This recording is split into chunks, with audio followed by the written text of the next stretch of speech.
नमस्कार, आप देख रहे हैं और हिंदुस्तान न्यूज चैनल सक्सेना के साथ। कानपुर देहात से संवाददाता नायब खान की रिपोर्ट।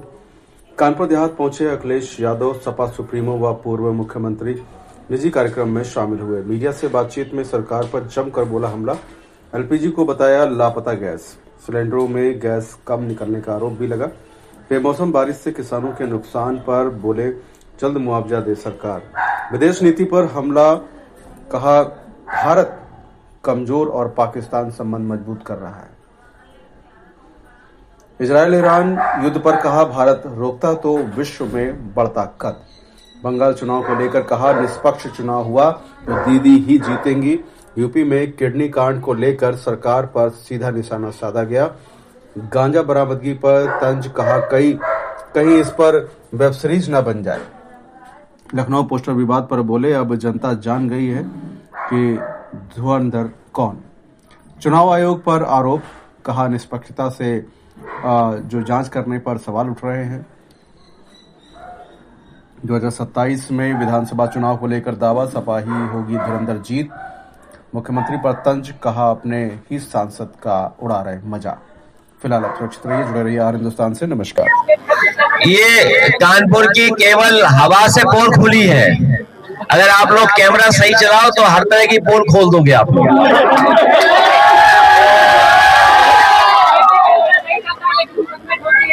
नहीं, उसको डरिए मत, जो मुकदमा ठोके उसकी भी रील बना दो आप। विधानसभा चुनाव के बाद कराया जाए, जबकि उनका कार्यकाल पहले। तो विधानसभा चुनाव जल्दी करा दो। अगर प्रधानी का चुनाव नहीं करा पा रही सरकार तो विधानसभा का चुनाव जल्दी करा दो। हम लोग सब तैयार हैं। विधानसभा में निष्पक्षता की कितनी उम्मीद लग रही है? जब ढोंगी लोग हटेंगे, जो नकली संत हटेंगे, तो बहुत निष्पक्ष दिखाई देगा हर तरफ। साधु संतों का भी साथ मिल रहा है आपको? हम तो चाहेंगे सच्चे साधु संतों का साथ मिले। और जब से पूजनीय शंकराचार्य जी ने पोल खोली है भारतीय जनता पार्टी की, भारतीय जनता पार्टी को समझ में नहीं आ रहा कि क्या कहें, क्योंकि पूजनीय शंकराचार्य जी का आशीर्वाद है जनता पर। बहुत धन्यवाद प्रेस के लोगों को तकलीफ परेशानी का सामना करना। मैं धन्यवाद देता हूं कि जहां मुझे एक शादी के कार्यक्रम में शामिल होने का मौका मिला, हमारे जिनके बुलाने पे हम सब लोग यहाँ हैं, इनका ढाबा और ढाबे से रिश्ता और ढाबे में चाय पीने का अपने सफर में एक मौका मिलता था। मुझे याद है नेताजी एक जमाने में अगर वो इटावा से चलते थे या लखनऊ से चलते थे, अगर वो लखनऊ से चलते थे या इटावा से, उन्होंने तय कर रखा था किस ढाबे पे खड़े रुकेंगे, किस ढाबे पर चाय पिएंगे या रुकेंगे। तो 12 और प्रधान जी का ढाबा, इस पे हमेशा नेताजी रुका। और इसी ढाबे पे पहली बार नेताजी के माध्यम से हम लोग इनसे जुड़े। नेताजी पहली बार लेकर के आए थे मुझे, और तब से आज तक रास्ता जरूर दूसरा बन गया हम लोगों का, एक्सप्रेस वे, लेकिन जब कभी भी इधर से निकले होंगे, गुजरे होंगे, इनके ढाबे पर जरूर रुके हैं। लेकिन ढाबे की अब वो पहचान नहीं बची, क्योंकि अब तो बड़े बड़े होटल आ गए हैं, बड़े बड़े ढाबे बन गए हैं, और वो ढाबे कम रेस्टोरेंट दिख रहे हैं। लेकिन रेस्टोरेंट भी कभी कभी ढाबे की संस्कृति ला करके कारोबार कर रहे हैं। चीजें बदली हैं, लेकिन ये लोग नहीं बदले। इन लोगों ने हमेशा समाजवादियों का साथ दिया, समाजवादी पार्टी में रहे। हम लोगों का दुख दर्द परेशानी कभी रही होगी, राजनीति के उतार चढ़ाव में ये कभी दूर नहीं गए, ये हम लोगों के साथ रहे हैं। मुझे खुशी है इस बात की कि आज उनके परिवार में कार्यक्रम में मुझे शामिल होने का मौका मिल रहा है। साथ ही साथ मैं ये देख सकता हूँ, मैं ये देख सकता हूँ कि जो जोश और उत्साह दिखाई दे रहा है, ये बता रहा है कि जनता बदलाव चाहती है। बदलाव के साथ साथ बुरे दिन जाने वाले हैं। ये जो बुरे दिन हैं, महंगाई के बुरे दिन, बेरोजगारी के बुरे दिन, अपमान के बुरे दिन, एक दूसरे के बीच में नफरत फैलाने के, ये बुरे दिन जाने वाले हैं। और समाजवादी पार्टी की सरकार, विकास के रास्ते पे लाने वाली सरकार, सपा जो खुशहाली लाना चाहती है, समाजवादी पार्टी जो सकारात्मक फैसला लेकर के अपने गरीब लोगों का, किसानों का, मजदूरों का दुख दर्द दूर करना चाहती है।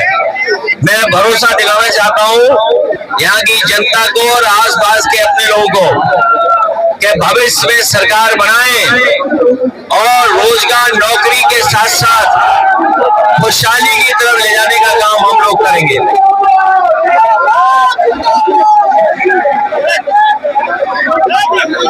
भारतीय जनता पार्टी ने हमारी विदेश नीति चौपट कर दी है, हमारी विदेश नीति चौपट कर दी।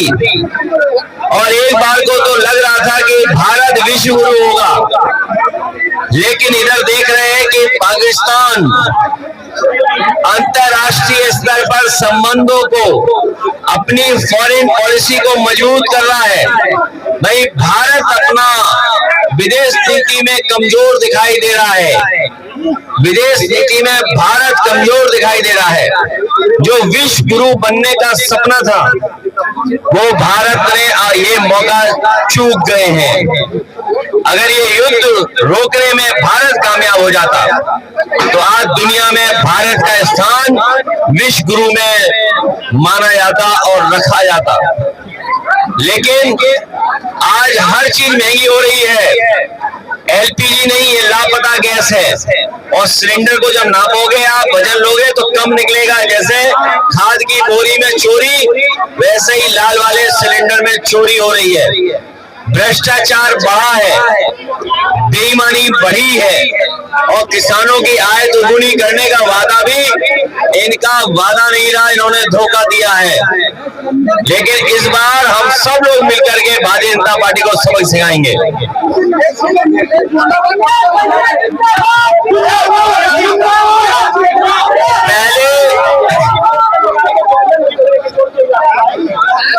अभी कुछ दिन पहले कोडीन भाई आए थे, कालीन भाई के बाद। पहले आए कालीन भाई, कोडीन भाई, और अब सुनने में आया किडनी भाई। कालीन भाई, कोडीन भाई और अब किडनी भाई। लगता तो ये है कि इस पर कोई ओटीटी पर सीरीज बनेगी। पहले बनी कालीन भाई पर, कोडीन भाई, अब किडनी भाई। और गांजा तो इतना पकड़ा जा रहा है जब से बीजेपी की सरकार आई है। कहीं ऐसा ना हो ओटीटी गांजा गंज पे भी बन जाए। जो लोग पोस्टर बैनर लगा रहे थे, लोग जानते ही नहीं थे कि धुआंधर कौन है, धुआंधर कौन है। लेकिन लखनऊ के पोस्टर लगने के बाद पूरा प्रदेश और देश जान गया है कि धुआंधर कौन है। और लोग तो और भी बातें कर रहे हैं, वनस्पति की बात कर रहे हैं। लेकिन इस सरकार को घबराहट है कि 9 साल में भी महंगाई कम नहीं कर पाए, लोगों को राहत नहीं दे पाए, अस्पतालों में इलाज नहीं करा पाए, और हमारा सब उत्तर प्रदेश को पीछे कर दिया।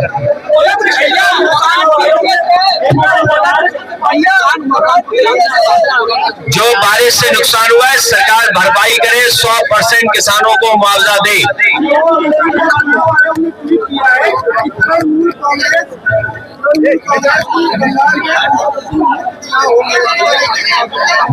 इलेक्शन कमीशन रहित होगा तो न्याय मिलेगा, चुनाव निष्पक्ष होगा। Election commission Bharatiya Janata party के सारे पे काम कर रहा है। इलेक्शन कमीशन का काम है कि वोट बनवाना, लेकिन election commission Bharatiya Janata party के सारे पे वोट कटवा रहा है। इलेक्शन कमीशन उसका रोल अभी हम लोगों ने चुनाव में देखा था। कानपुर के नगर के हमारे चुनाव में जब इरफान की सदस्यता चली गई, उसके बाद जब उनकी पत्नी चुनाव लड़ रही थी तो सबसे ज्यादा बेईमानी भारतीय जनता पार्टी प्रशासन और इलेक्शन कमीशन कर रहा था। 27 में धुआंधार जीत होने जा रही है और जो गांजा के धुरंधर हैं, जो गांजा के धुरंधर हैं, वो सरकार जाने वाली है। चुनाव जब होगा तब निर्णय लिया जाएगा। पंचायत चुनाव ये कराना नहीं चाहते हैं, सरकार घबरा रही है पंचायत चुनाव कराने से।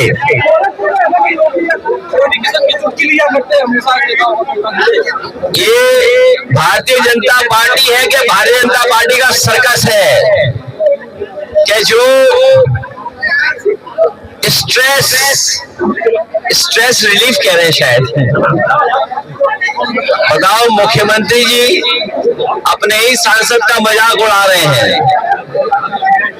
जो सांसद बड़ी मेहनत कर करके जनता का आशीर्वाद लेकर के चुने गए हैं, वो बताओ उनके स्ट्रेस बस्टर है।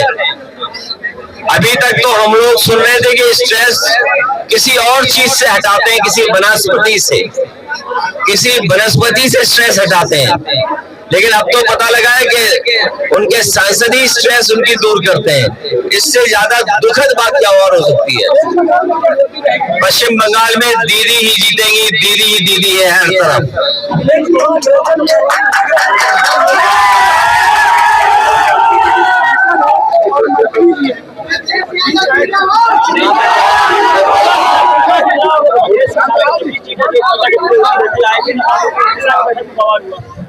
ये गाड़ी पलटना,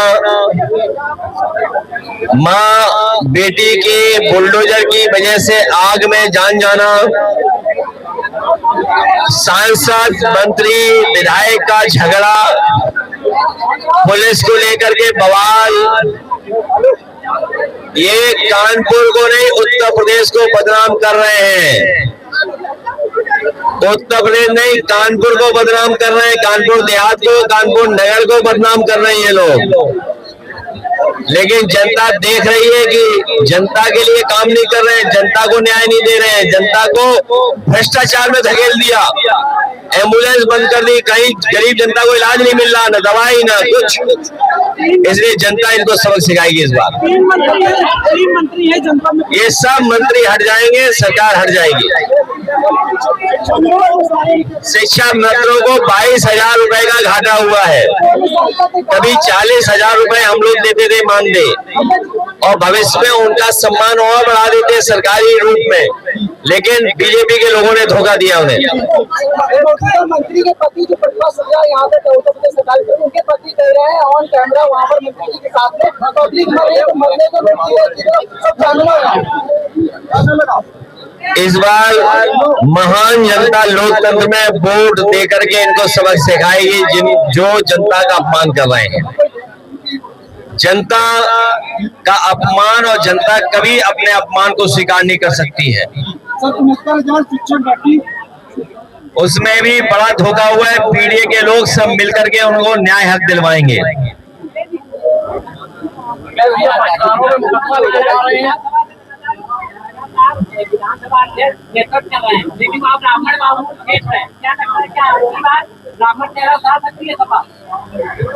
पूजनीय शंकराचार्य जी का जब से अपमान हुआ है, पूजनीय शंकराचार्य जी का जब से अपमान हुआ है, बहुत सारे बुद्धिजीवी समाज के लोग जो जागरूक लोग हैं, वो भारतीय जनता पार्टी को सबक सिखाना चाहते हैं। उस दिशा में कोई भी हमारा साथ देगा, हम उसका साथ देंगे। प्रेस के लोग अगर सच्चाई दिखाई रहे हैं, लोकतंत्र को कमजोर कर रहे हैं, भविष्य में हम लोग प्रेस के लोगों को मालिक बनाने का काम करेंगे। प्रेस के लोग किसी की नौकरी नहीं करेंगे, प्रेस के लोग खुद मालिक होंगे।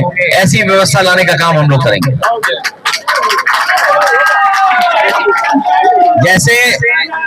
जैसे बीबीसी चलती है, आप लोग जानकारी करना, जैसे बीबीसी संस्था चलती है, उसी तरह आप लोगों की संस्था बनाने का काम करेंगे जिलों में, जिससे आप किसी पे निर्भर न हो, आप स्वतंत्र होकर के जागरूकता के साथ लोकतंत्र को मजबूत करें और आपका हक सम्मान भी हम लोग बचाएंगे।